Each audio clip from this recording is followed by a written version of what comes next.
On a clear day when the sky is blue and there is just enough breeze to blow the clouds away, you can stand on the big hill above the valley and watch Duck and Oliver far below, busily at work on Duck's branch line near the sea.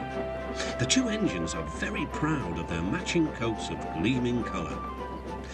Oliver often talks about the time that Douglas saved him from scrap. If it wasn't for his help, Oliver will say, I might have been caught when I ran away from the scrapyard, and I would never have come to live here on the Fat Controller's railway. The other engines all wanted to know about Oliver's adventures.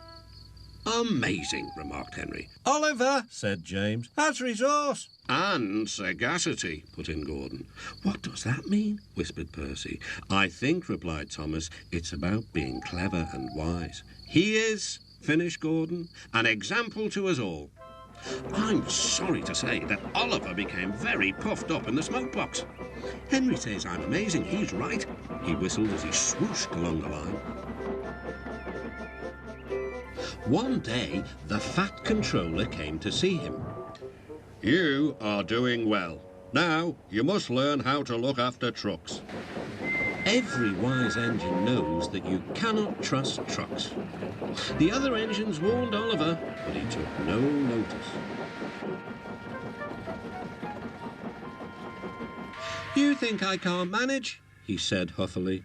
Gordon knows better. He says I'm sagacious. You may be good gracious, or whatever you call it, but trucks can be troublesome and... Say no more, Duck, interrupted Donald. It's maybe a pity, but the wee engine will have to learn for himself. Oliver pulled some loaded trucks to a siding and pushed the empties to the chute.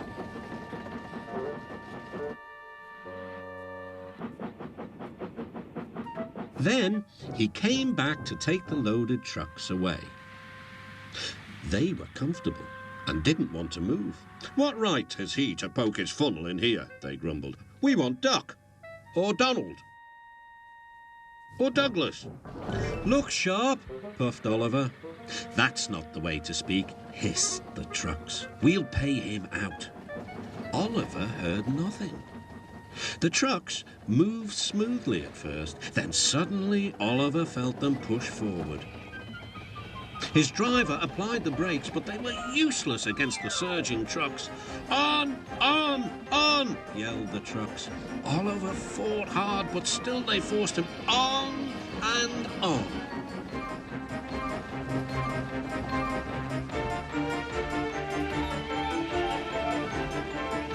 At last the trucks grew tired. I'm winning, gasped Oliver.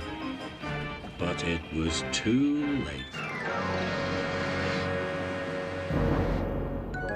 Oliver lay, bruised and bemused, bunkered down in the turntable well. Duck surveyed the damage. Hello, Oliver. Are you being a good, gracious engine? Beg pardon, of course, but we really don't like this sort of surprise. Donald and Douglas will miss their turntable until it is mended. That evening, Oliver was hauled gently to safety.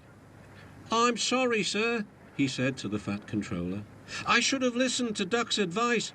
I don't feel good gracious, whatever it is. I just feel silly.